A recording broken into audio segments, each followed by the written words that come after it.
pourquoi tes élèves ne t'écoutent pas? Non, c'est pas forcément une question de charisme ou d'énergie. Cette vidéo, ça fait très longtemps que j'ai envie de la faire. Au début, j'avais commencé à écrire un article et je me suis dit, il faut que je parle parce que ce que je vais mettre par écrit, ça va peut-être pas être suffisamment clair ou ça peut être mal interprété. Donc c'est démarré, j'ai vu une prof de yoga faire un post Instagram et dire je suis crevée, relou, j'en ai marre, mes élèves m'écoutent pas. Tu dis aux élèves de poser le genou par terre, eh ben non. Qu'est-ce qu'ils font? Ils font la posture pas comme tu leur dis de le faire. Elle dit pourtant j'ai répété, pourtant j'ai insisté, pourtant j'ai montré. Et pourtant, les élèves ne m'écoutent pas, les élèves n'écoutent pas les instructions, les élèves veulent faire que ce qu'ils ont envie de faire. Ils sont, entre guillemets, non disciplinés. Et donc, c'est fatigant, les gars, franchement. Je sais plus quoi faire, quoi. Je suis fatiguée d'enseigner et que mes élèves m'écoutent pas.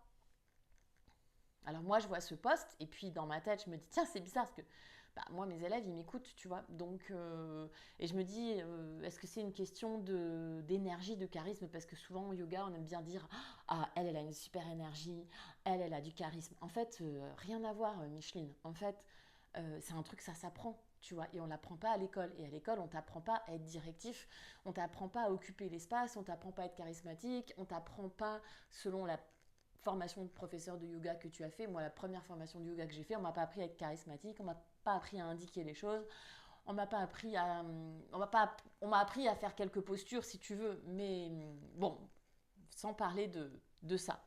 C'est quelque chose qui s'apprend, ok? Et il y a des choses qu'il faut vraiment avoir en tête quand on enseigne.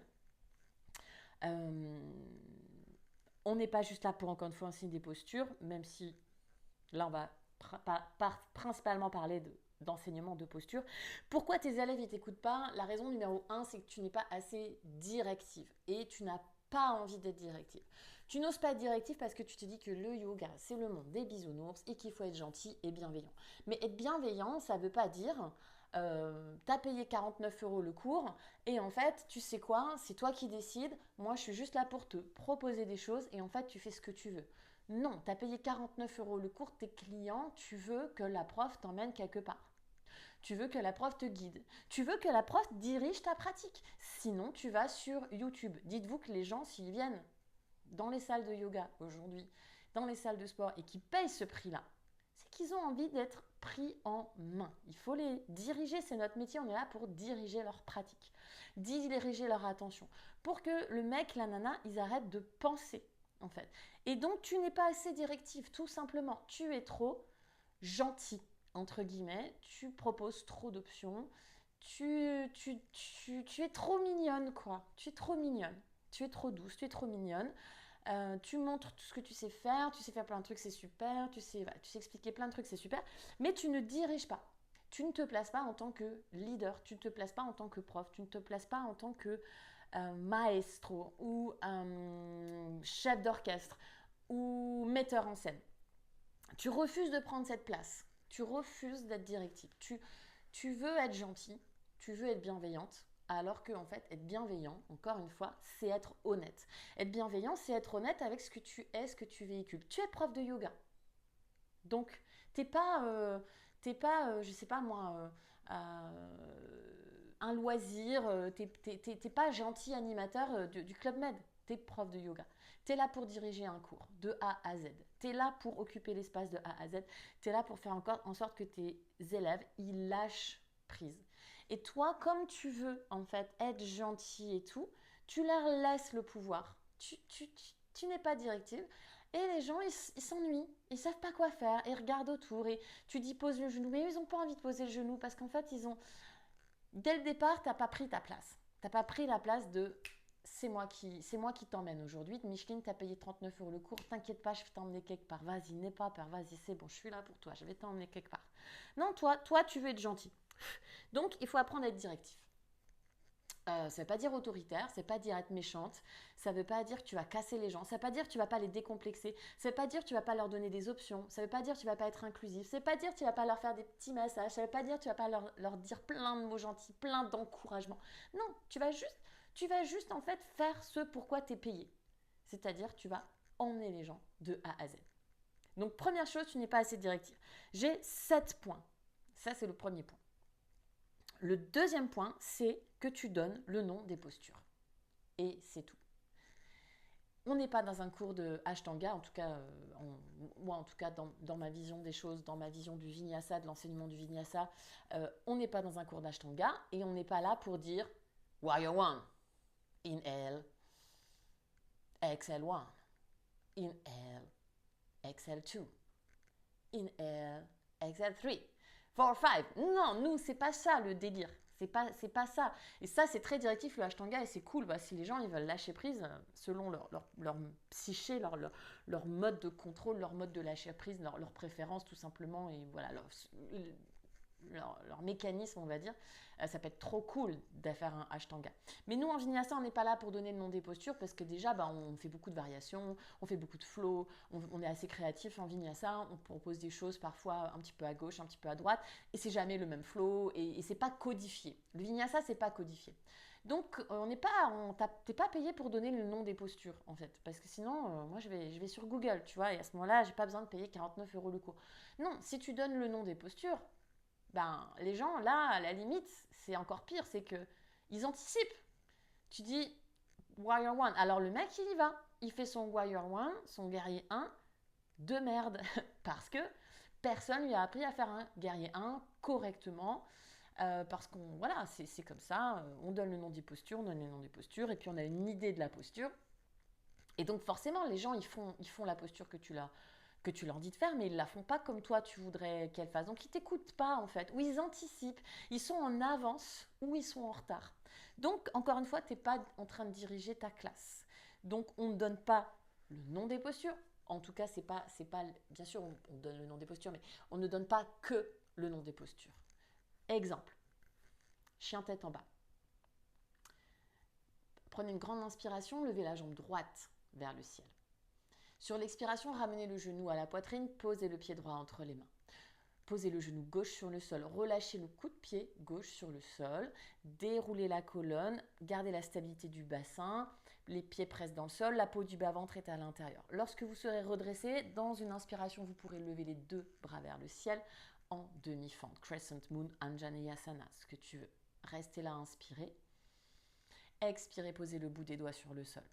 Crochetez les orteils du pied gauche, décollez le genou gauche du sol, la jambe gauche est tendue, le bassin est compact, le dos s'allonge, grande inspiration. Expirez, tendez la jambe droite, pyramide. Ça n'a rien à voir. Non seulement je dis le nom de la posture à la fin, mais en fait, je prends le temps que la personne, elle décortique la pose. Et toi, tu décortiques la pose aussi. Et donc, on ne sait pas où on va. Et donc, tu diriges. Et donc, on t'écoute, en fait. Et après, je reviendrai sur le fait de laisser du temps et de l'espace. Et tu donnes pas seulement une posture, mais tu donnes comment aller dans la posture, quoi faire pendant la posture et comment sortir de la posture. Tu donnes les respirations. Tu donnes des précisions, tu donnes des subtilités. Et donc, on est focus sur ces subtilités, sur ces précisions. Et on passe vraiment de poser le genou gauche. Tac. Retourner le coup de pied gauche. Tac. Le bassin est compact, les jambes sont engagées, ne vous effondrez pas dans vos jambes. Déroulez la colonne, tac. Levez les bras vers le ciel, tac. Les paumes de main se regardent, tac. Et c'est surtout, et j'aurais pu dire, levez la jambe droite vers le ciel en chien tête en bas, mais ok, mais comment tu lèves la jambe droite vers le ciel? Est-ce que tu lèves la jambe droite vers le ciel ou est-ce que décoller le pied droit du sol? Pointez le pied, la jambe reste tendue. En 5, on va lever la jambe droite. 4. Lent et contrôlé, 3. La jambe est toujours tendue, 2. Lent et contrôlé, toujours 1. Je ne dis pas lever la jambe droite. Comment vous levez la jambe droite? Vous la levez, jambe tendue, pied pointé, lent et contrôlé, et en 5, 4, 3, 2, 1. Pause. Je ne dis pas pose le pied entre les mains. Pliez le genou droit, ramenez le genou vers le ventre, vers la poitrine, vers le bout du nez, arrondissez le dos, rentrez la tête. Regardez entre les mains, le pied droit se pose lent et contrôlé entre les mains, le pied droit se pose presque sans un bruit, le pied droit se pose délicatement, élégamment, anything, any, whatever. It's not the same. It's not the same. Ok?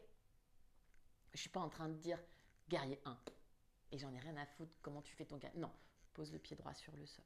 Regardez le pied gauche. Déplacez le pied gauche légèrement à gauche du tapis, légèrement devant. Le pied gauche est à 45 degrés, non négociable. Non négociable. Le genou droit est à l'aplomb de la cheville. Décollez les mains du sol, déroulez la colonne vertébrale pour vous redresser. Ok. Les hanches ne sont pas parallèles en guerrier 1.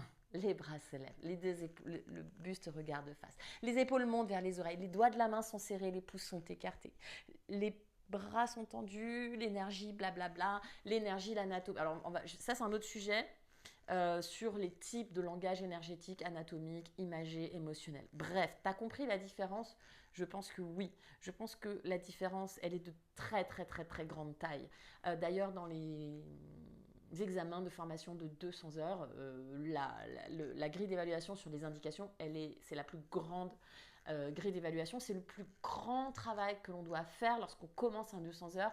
On ne dit pas salutation au soleil, Urdhva Hastasana, Uttanasana, Ardha Uttanasana, Chaturanga, Urdhva Mukha, Adho Mukha. Non, lever les bras vers le ciel. Ok, ça jusque-là, quand tu dis lever les bras vers le ciel, tout le monde sait. Uttanasana. Ok. Comment on fait l'Uttanasana, tu vois, comment on penche le buste vers l'avant, on pose le bout des doigts sur le sol, on rapproche le ventre des cuisses, blablabla. Donc tu dois vraiment décortiquer. Ça, c'est le plus gros travail du professeur de yoga, mais quand tu auras fait ça, ton cours de yoga, it's gonna be amazing. Troisième chose, tu donnes trop d'options. Voilà pourquoi les gens ne t'écoutent pas. En fait, tu donnes des options, tu donnes trop d'options. Tu dis, prenez la variation de votre choix. Prenez une inversion de votre choix. Alors ça fait tellement rire. Ma prof de yoga, elle disait ça. Ok, prenez l'inversion de votre choix. Ok, mais merci Micheline. Déjà, la moitié des gens ne savent pas ce que c'est une inversion. Puis je sais pas, il y en a 40 000 des inversions. Donc en fait, et puis merde, dis-moi ce que je dois faire en fait. C'est toi, je t'ai payé, t'es ma prof, vas-y, emmène-moi, emmène-moi. Donc souvent on dit le piège vraiment, faites ça 2 ou 3 fois. Allez, on va faire le chat au creux de rond plusieurs fois. Ben non, pas plusieurs fois. 3 fois, 4 fois, 5 fois, 6 fois. Non, c'est toi qui décides, Micheline. On va faire le chat dos creux dos. Déjà, on ne dit pas on va. Okay. Inspirez dos creux. Expirez dos rond. D'ailleurs, j'aime pas trop dos creux, mais bon, voilà. Non, tu dois dire exactement ce que tu veux. En fait, toi, tu dois savoir où aller. C'est ça, en fait, le fond du truc.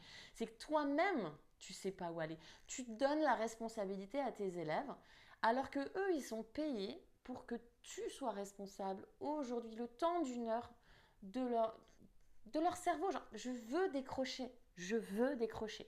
Ne me dis pas, fais ça 2 ou 3 fois. Non. Compte. 1 fois. 2 fois.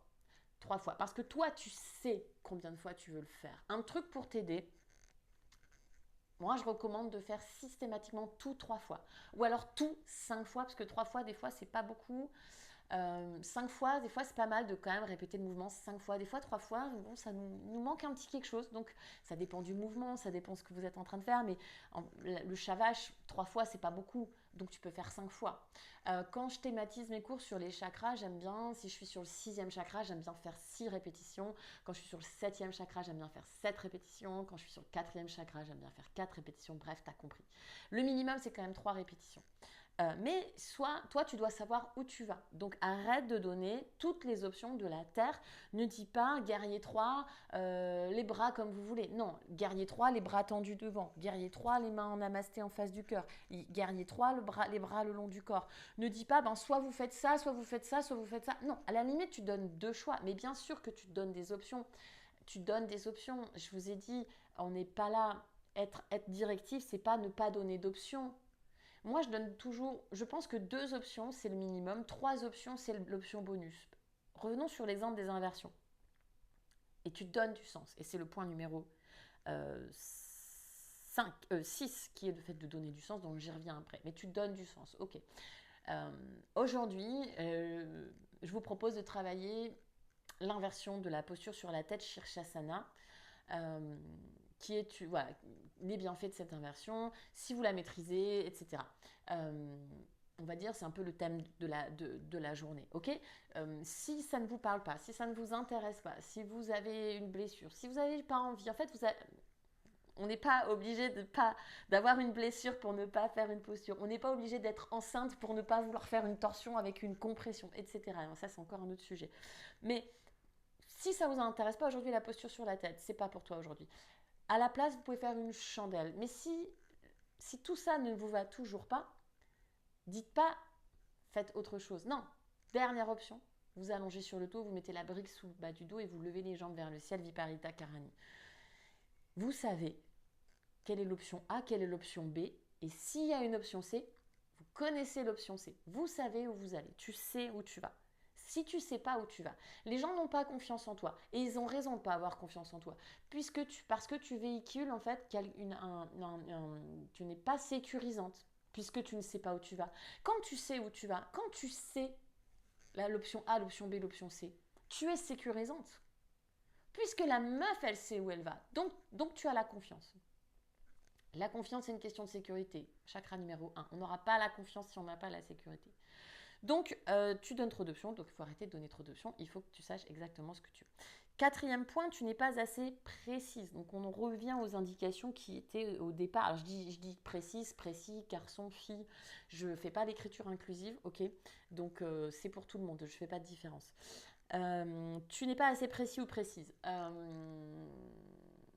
C'est-à-dire, encore une fois, tu dis poser le pied entre les mains, mais tu dis pas comment poser le pied entre les mains. Tu dis allonge la colonne, mais tu dis pas comment on fait pour allonger la colonne. Par exemple, là, moi, comment je fais pour allonger la colonne? Comment je fais? Alors maintenant, ça devient de plus en plus facile pour moi, donc je sais un petit peu moins comment je fais. En fait, je projette mon sternum, j'absorbe mon nombril, je recule légèrement la base des oreilles. Pareil, j'allonge la nuque. On ne sait pas comment on fait pour allonger la nuque. On engorge légèrement le menton, on crée une opposition entre la base des oreilles et la pointe des épaules, on redresse le sternum, sous-entendu qu'on est ancré, etc. Donc il faut être beaucoup plus précis, soyez plus précis, précise. Même si c'est une image, par exemple, là on parle d'un langage anatomique, d'accord. Mais si je donne une image, mon image elle doit être précise aussi, c'est-à-dire sentez-vous ancré comme un arbre. Bon, c'est sympa de sentir ancré comme un arbre, mais à ce moment-là, précise ton image.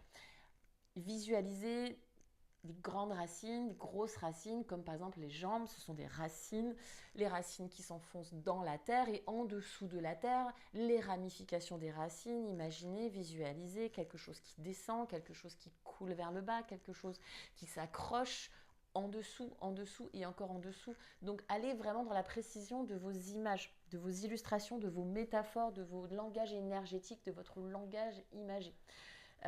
Dans le langage énergétique, c'est difficile d'être précis parce que voilà, c'est du subtil, mais vous pouvez être subtil.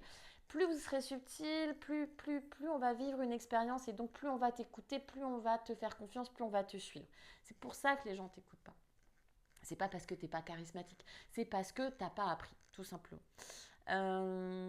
Troisième, quatrième, cinquième point. Le quatrième point, c'est que tu n'es pas assez précise. Le cinquième point, c'est que tu ne marques pas le temps.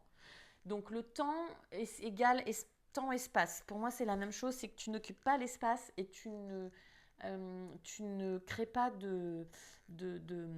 ne marques pas les choses. Donc on va faire un exemple un peu plus visuel, parce que là, c'est vrai que ça peut se faire dans la démo. Mais quoique, à la voix, ça marche aussi. Je donne un exemple. Marque le temps. Inspirez, levez la jambe droite vers le ciel. Expirez, ramenez le genou à la poitrine. Posez le pied droit entre les mains. Okay. Inspirez, allongez la taille. Tu vois, je marque. Je marque les mots. On peut choisir d'avoir quelque chose de très rythmé dans le temps, mais à un moment, il va quand même falloir marquer des silences. Donc, c'est un game entre je parle tout le temps, je mets du rythme, je mets du flow. Et du coup, la personne, elle pense à rien. Bam, bam, bam. Lève la jambe droite vers le ciel, pointe le pied, jambe tendue. Ramenez le genou droit à la poitrine, vers le cœur. Regardez entre les mains, c'est là où le pied droit va se poser sur le sol délicatement. Posez le genou droit sur le sol, déroulez la colonne, pause. Inspirez, levez les deux bras vers le ciel. Expirez, restez là. Inspirez, levez encore plus les bras, les épaules collées aux oreilles. Expirez, relâchez les bras le long du corps. Tu marques des pauses. Là, il y a très peu de silence, mais c'est important de mettre des silences. Donc, quand on en a l'occasion, par exemple dans les répétitions, quand c'est un mouvement répété, on peut mettre du silence. Et on peut aller aussi de plus en plus dans le silence, de plus en plus au fur et à mesure de la classe. Donc, tu marques le temps, mais tu marques aussi l'espace. Donc, tu te déplaces et tu te déplaces et tu te poses. Et tu te déplaces lentement pour poser les choses. En fait, les gens ne t'écoutent pas parce que tu ne poses pas les choses, parce que tu vas peut-être trop vite, ou en tout cas, tu ne joues pas sur les intensités de voix, et ça, c'est le dernier point. Donc, marquez le temps, marquez la pause, marquez l'espace, occupez l'espace, et avoir une posture de teacher. Avoir une posture de accepter, oui, je vais être directive. Because this is my job. Si tu veux pas être directive. Si tu veux pas être directive, je sais pas, fais pas d'enfant, tu vois, parce que si t'es pas directive avec tes enfants, tu vas vite comprendre qu'en fait, l'être directive, ça fait partie du jeu, malheureusement, c'est comme ça, c'est la vie. Ne dirige pas les gens, voilà, tu t'es trompé de métier. Voilà. Tu veux pas être directive, sois dirigé, va travailler pour un patron qui va te dire quoi faire. Et voilà. Mais si tu veux pas occuper cette place-là de leadership, tu peux pas être prof de yoga, en tout cas, on va pas t'écouter. Le 6e point, c'est le fait c'est que tu donnes pas assez de sens dans tes options. Exemple, plier les genoux. Plier les genoux. Plier les genoux. Le mec, il t'écoute pas, il n'a pas envie de plier les genoux. Parce qu'il ne comprend pas pourquoi. Plier les genoux pour avoir plus d'espace dans le bas du dos, pour protéger les lombaires, pour avoir plus d'autograndissement dans votre colonne vertébrale. Voilà. Posez la main gauche sur le bas du dos. Posez la paume de la main gauche sur le bas du dos. Le mec, il est comme ça. Non, la paume de la main gauche. Alors tu te dis, il est con. Ah non, il n'est pas con. Il n'est pas con, en fait. Bon, peut-être qu'il t'a pas entendu, mais en fait, tu lui expliques pas pourquoi. Posez la paume de la main gauche sur le bas du dos pour pouvoir privilégier une légère rotation extérieure des épaules, pour faciliter votre rotation de la colonne, pour avoir plus d'espace entre l'épaule, pour plus de confort, blablabla, tout ce que tu veux. Donne du sens, il faut expliquer les choses. Voilà, si tu dis juste à un enfant arrête de jouer avec ton téléphone, il va pas t'écouter. D'accord ? Mais si tu lui expliques que, tu vois, mon chéri, si tu joues avec ton téléphone tout le temps, tu n'auras pas le temps d'aller jouer dehors avec tes copains, tu vas t'abîmer les yeux, tu vas t'abîmer ton cerveau. Bon, je ne vous dis pas qu'un enfant va absolument vous écouter dans tout le sens que vous lui donnez. Si votre enfant il a 3 ans, c'est pas la peine d'essayer de lui expliquer pourquoi il ne faut pas traverser la route. Non, tu lui dis, traverse pas la route. Tu n'as juste pas envie qu'il se fasse écraser, point barre. Bref. Donc, plus tu vas donner du sens, plus tu vas expliquer, plus tu vas workshoper, plus tu vas montrer que et du coup, tu sais ce que tu fais. Tu donnes de la sécurité, tu donnes de la confiance. Les gens, ils vont te suivre. S'ils ne te suivent pas, c'est qu'ils sentent que tu n'es pas là, t'es pas directive, tu n'occupes pas l'espace, tu donnes trop d'options, tu n'assumes pas ton rôle, tu donnes pas de pouvoir aux gens, tu leur donnes pas de pouvoir, de sens, de connaissance, tu blablates. Tu fais ton cours blablabla. Tu fais ton cours gna gna gna. Comme toutes les postures, comme toutes les profs de yoga lambda, mignonnes, jeunes et gentilles. Ça va pas marcher pour tout le monde et ça va pas marcher longtemps d'être mignonne et gentille. Tu vois, on n'est pas là juste pour être mignonne et gentille. On est là pour aider les gens à vivre une expérience, à lâcher prise, à progresser. Et être mignonne et gentille, c'est pas un métier. Tu vois, c'est pas un métier. Dernier point. Tu ne maîtrises pas les variations de ta voix. Donc, t'es gentille et t'es mignonne. Bonjour, bienvenue dans cette pratique aujourd'hui.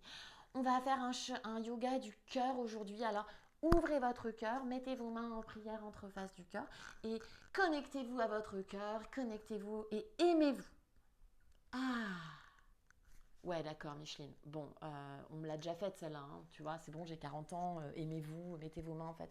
Tu vois, ta voix, c'est mignon, c'est gentil, mais en fait, à un moment donné, il va falloir baisser le son de ta voix. Bonjour et bienvenue. Fermez les yeux. Prenez une grande inspiration. Prenez une grande expiration.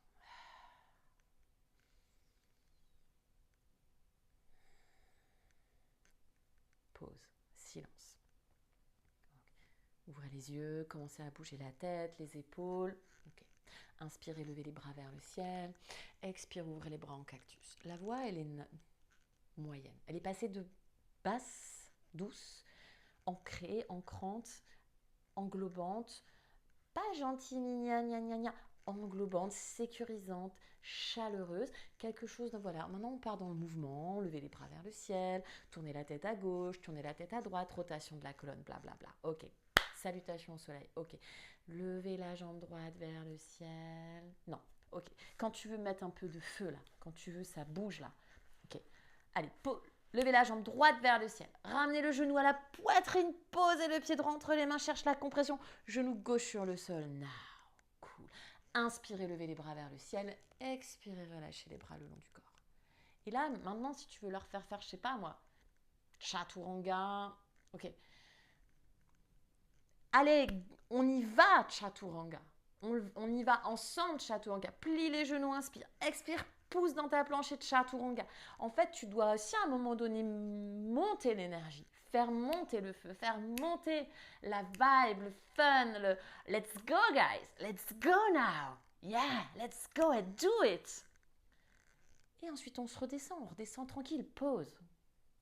Posture de l'enfant, pause. Reviens dans la respiration.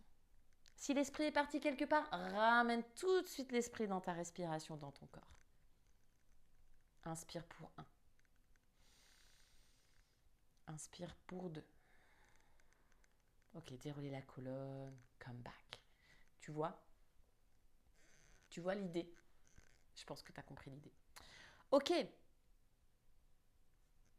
Ça fait quand même pas mal de choses en une vidéo, pas mal de choses à travailler, pas mal de choses à s'auto-évaluer. Donc, je te le dis tout de suite, hein, moi, je fais pas 100%, ma grille d'évaluation, tous mes points, tous ces points-là, la perfection n'existe pas. Je répète, la perfection n'existe pas. Tu ne pourras jamais remplir 10 sur 10 sur tous les points, sur toutes les cases. Ce n'est pas possible. Donc, cool, fais du mieux que tu peux. D'accord? Fais du mieux que tu peux, progressivement, step by step. Peut-être tu vas commencer par accepter ta place de teacher, de leader et commencer à te dire, ok, j'ai le droit d'être directive et ça ne fait pas de moi une prof pas sympa, une prof qui donne pas d'options, une prof pas bienveillante, une prof qui donne pas d'encouragement, une prof qui donne pas de douceur. Tu peux être directive et donner de la douceur. Donc déjà accepter que oui, je peux être directive tout en étant gentille, mignonne, sympa, décomplexante, sécurisante, complètement ok avec le fait que mes élèves ne vont pas suivre toutes mes directives et créer cet espace de sécurité et rappeler que vous avez le droit de ne pas tout faire. Posture de l'enfant is always an option. Si c'est trop compliqué, pose le genou sur le sol. Tu n'as pas besoin d'être enceinte ou d'avoir une hernie discale pour ne pas avoir envie de prendre cette variation que je te propose là, ok? Et trouver ce juste milieu. Et ne pas non plus toutes les 3 secondes dire si vous n'y arrivez pas, c'est pas grave. Si vous n'y arrivez pas, c'est pas grave. Tu peux le dire une fois, mais tu vas pas passer l'heure à dire si vous n'y arrivez pas, c'est pas grave. Parce que franchement, merci maman, quoi. Tu vois. Donc, commence peut-être par ce point-là. Peut-être ça, c'est quelque chose d'acquis chez toi. Donc, essaye de travailler tes indications. Essaye de ne pas donner juste le nom des postures. Essaye d'être plus précise. Essaye de t'interdire formellement de dire 2 ou 3 fois, ou 3 ou 4 fois. Tu dis 3 ou tu dis 4, tu vois. Tu dis pas prenez l'option de votre choix. Tu t'obliges à avoir une option A, une option B, bonus une option C. Tu vas travailler sur l'espace et le temps, tu vas travailler sur occuper l'espace, tu vas travailler sur donner des pauses, tu vas travailler sur ta voix, etc. Mais tu ne seras jamais, personne ne sera jamais parfait. Donc donne-toi vraiment ce temps de travailler, d'améliorer. Enfin, tu vois, c'est comme ça, c'est tout le temps un petit peu comme ça et tout va bien. Et voilà. Je pense que je pense que j'ai tout dit. Voilà, ma vidéo se termine. Je te remercie, fais des gros bisous. Ciao.